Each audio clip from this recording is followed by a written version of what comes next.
Hey everyone, and welcome back to the Fluent Growth Show, the podcast where English learning meets personal development.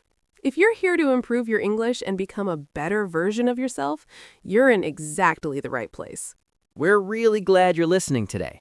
Whether this is your first episode or you've been with us for a while, today's topic might change how you see yourself. Seriously.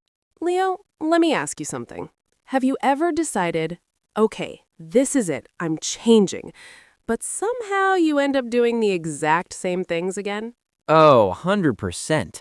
I once tried to cut back on social media. I told myself I'd only check my phone after work.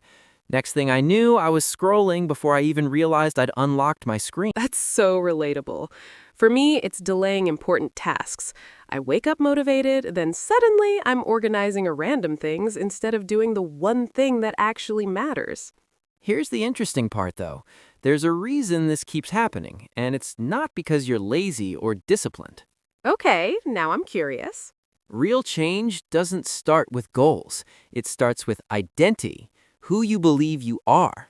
Key, identity shapes behavior. So you're saying habits follow identity? Exactly.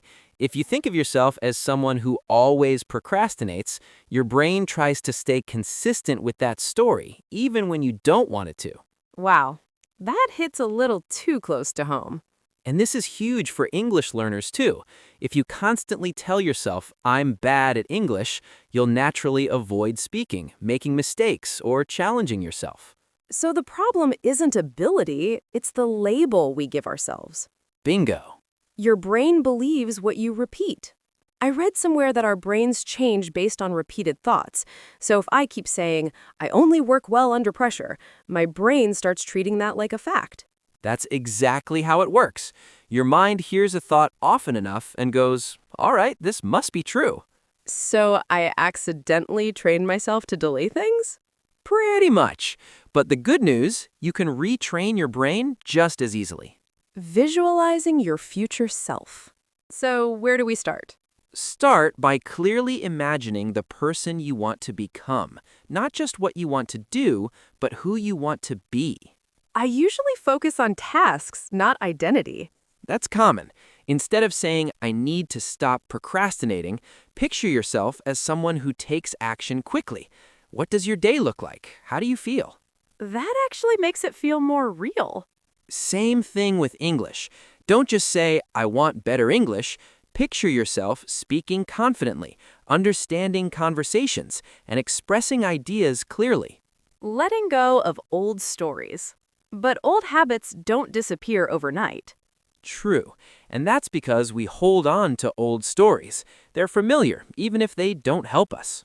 Like saying, I've always struggled with languages. Exactly, but past experience doesn't define your future. That reminds me, so many successful people completely changed paths later in life. Right, reinvention doesn't have an expiration date. Small actions create big change. I used to think transformation had to be dramatic. Most people do, but real change comes from tiny, consistent actions. Like starting with just 5 minutes? Yes, 5 minutes of focused work, 5 minutes of speaking practice in English. Small steps build momentum. That feels achievable, not overwhelming. Change your inner voice. Another key piece is how you talk to yourself. You mean my inner critic? Exactly. If you say, I'm terrible at this, your brain listens. So instead, I should say something like, I'm improving every day. Yes, even if it feels awkward at first. Language shapes behavior. Design your environment for success. But what about distractions, though? Your environment matters more than motivation. If something distracts you, make it harder to access. And for English learners? Surround yourself with English. Podcasts, phone settings, labels, short daily exposure.